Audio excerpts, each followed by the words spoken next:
everyone, and welcome to another video. Now this is going to be InsidiousSwede's manga tag. I was tagged by Ferret several weeks ago now. Apologies that it took me so long to get to this.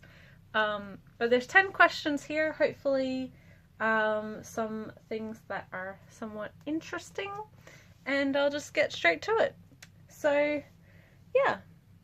So question 1 is a manga series that was better than you expected, and my answer to this question is Tramps Like Us, or Kimi no Pet, which is 14 volumes long, written by Yayoi Ogawa, and this is the story of a working woman who sort of adopts this young man into her life as a pet, basically. He's a sort of dancer struggling to really find his place in the world. He flits from place to place, but they become each other's support.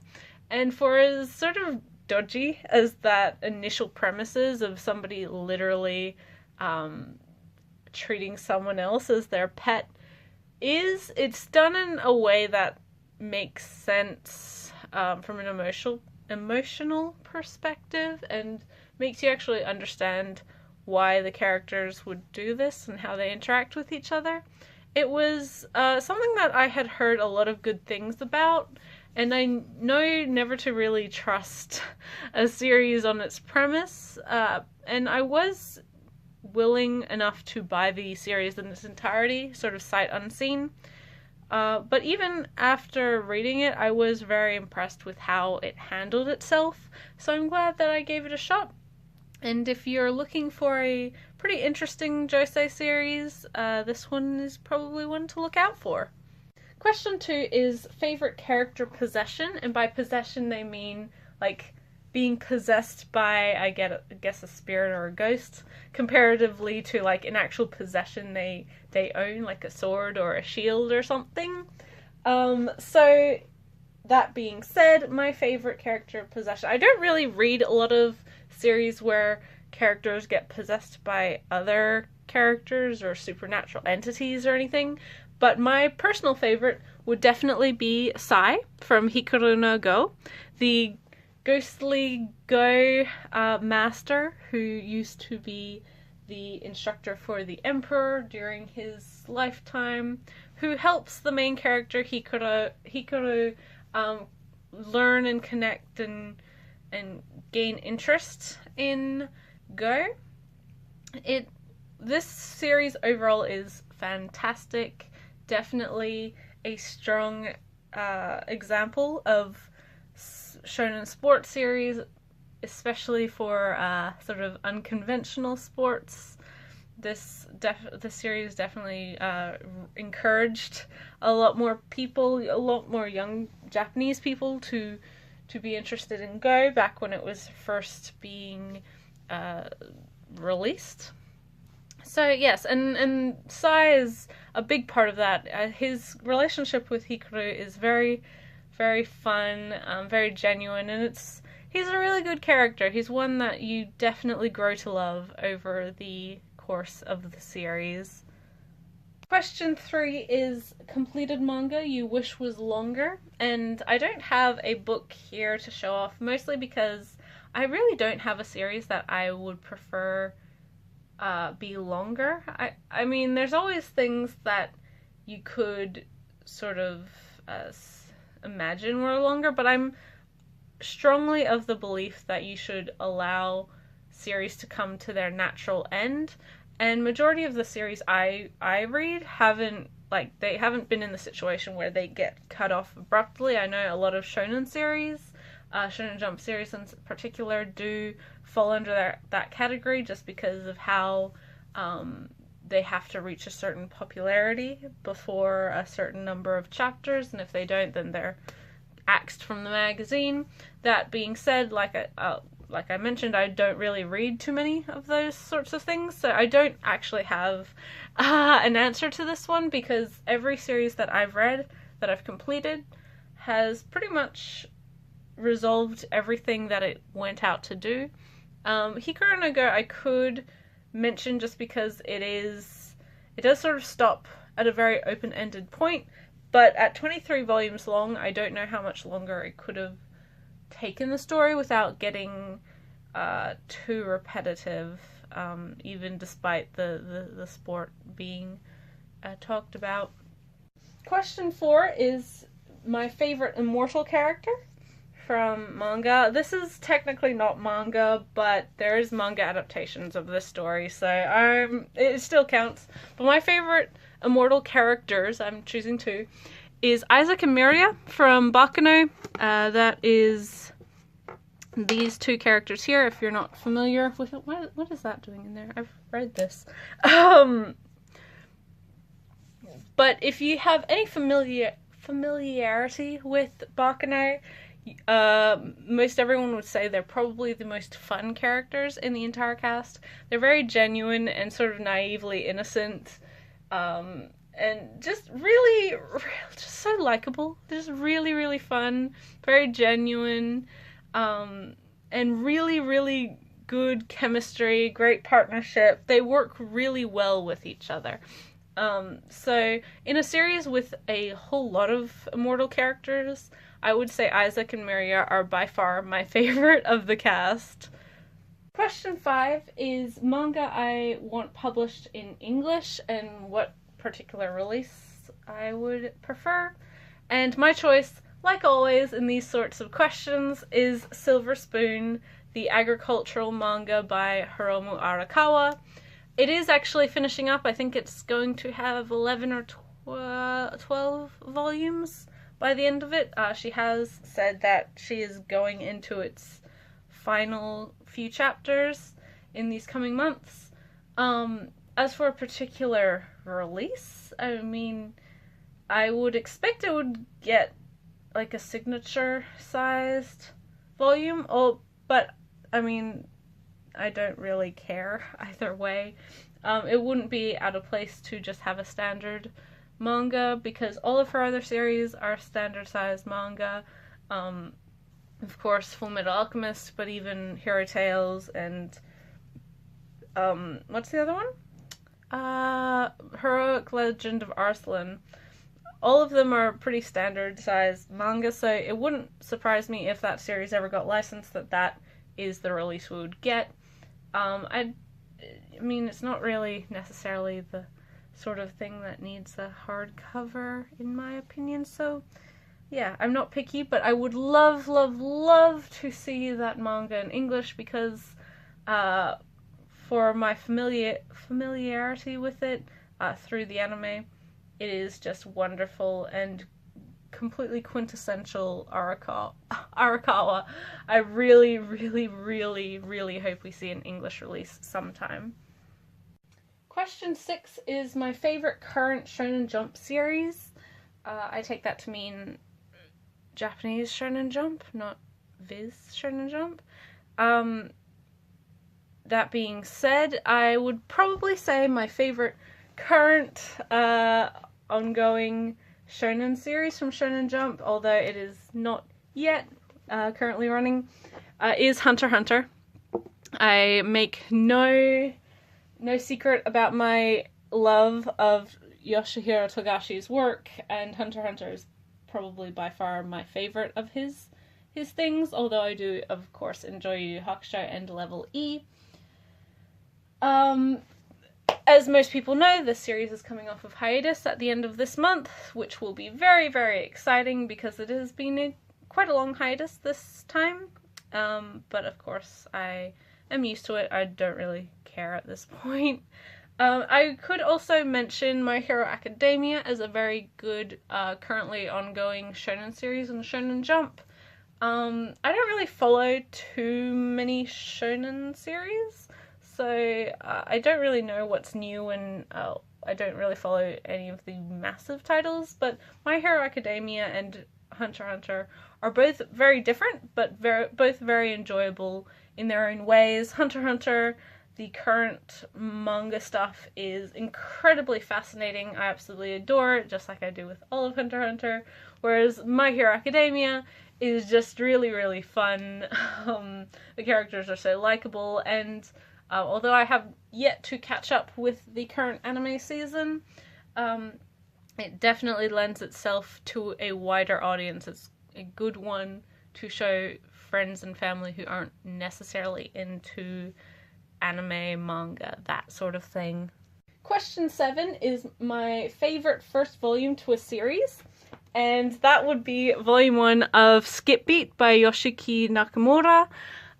This series is hilarious, and I think currently it's, I think, 42 volumes in Japan. We have 38 available in English. But I don't think this story would be anywhere near as popular and have as many fans and so many people dedicated to it if it didn't have this starting volume. The premise is somewhat, like, fairly typical. A girl is spurned by her childhood love and thus wants to take revenge for her broken heart. But it's so funny. Nakamura is a phenomenal comedic writer, and even the premise of getting back at the cause of your sadness in a shoujo manga is not necessarily always shown as an option. Generally it would be like, oh well, he broke my heart and then I move on to a new love. This is where a girl has to rediscover love because she's just been overcome so much by hatred and her grudge towards this character.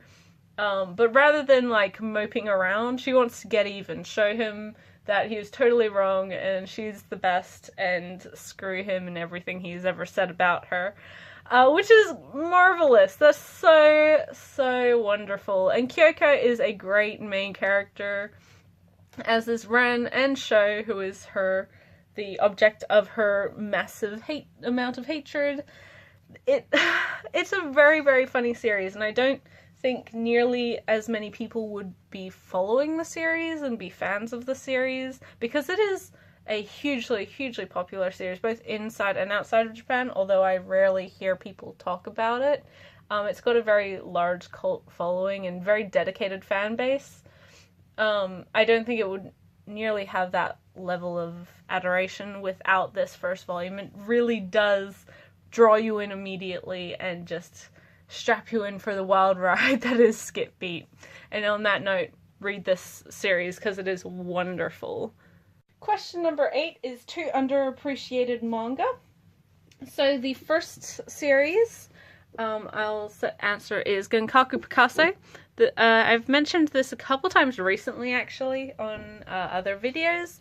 The story of a sort of outcast, aloof artist type student who, through terrible misfortune, loses the only person he really has any close connection to, but then discovers that he can communicate with her, as she has become like a little angel that fits in his pocket, but he can use his artistic abilities to go into the minds of his high school friends, or high school peers, should I say, and solve their personal problems. It's very interesting. Like, it has a lot of messages about the power of art and the power of like perception of self. So yes, if that interests you, it's only 3 volumes. I would say it's probably very underrated. I don't know how many people have heard of this series, but it's very good. It's by Usamaru Furuya, of Lychee Light Club fame, and also the manga adaptation of No Longer Human. He's done plenty of other stuff. This is probably the lightest of his series. He normally does very dark stuff, but don't let that dissuade you from reading it, because it is very good. The second series being Plus Anima, which is a fantasy drama-esque series by Natsumi Mukai, released by Tokyo Pop. It's 10 volumes long, and follows a group of young children, young teens, and preteens who have developed animal-like attributes, and sort of they're outcasts within society, and they're trying to find answers to why they are like they are. For as cutesy and like sweet as the art style looks, and as some of the character designs look, it gets very, very, very dark at various points of this manga, and the ending is sort of horrific in the implications. Although it does have a happy ending, there's a lot of stuff that is way, way more than you necessarily expected from this series and from the direction it sometimes goes. So yes, plus Anima, a series that I don't hear many people talk about, but very, very, very good. Especially if you like fantasy, adventure-esque manga. Question number 9 is manga you'd like in full color. And my choice for this question is Wandering Sun by Shimura Takako. I adore her watercolor style. She really, really encaptures these sort of very young and hopeful feelings in her watercolors. It's very beautifully light, and a lot of these earlier volumes do have a lot of watercolor pieces in them, as you can see, and having the full series like that would be wonderful. I wish it was a reality. Of course, it's not, but it would be something I would love, love, love, love, love to see. Although it's not really something that would ever happen, unfortunately. And question 10 is the ideal mangaka collab that I'd like to see. And I don't have any specific collaboration in mind, but I would be very interested to see any Kaoru Mori doing the artwork for somebody else's story. That being said, I adore her writing. She is a phenomenal writer, but I would be interested to see sort of more high tension series that was illustrated by her. It would be an interesting change, I think, and I do think that she could definitely handle it. Her art skills are phenomenal, but her storytelling tends to be more on the slower romance, slice of life edge. Bride Story does have a little more high action stuff, but for the most part it's not really necessarily to the level of some of their seinen works. I'd be interested to see something like that from her in collaboration with someone else. So I'm sorry there's nothing really specific about that, but yeah, I think it would be interesting to see a different sort of story with Mori as the artist, just because I love Mori and I would love more of her work. But yes, so yeah. So those were my answers for the 10 questions for Swede's manga tag. I'm not going to tag anyone because this is months late as it is, so everybody's probably already done it.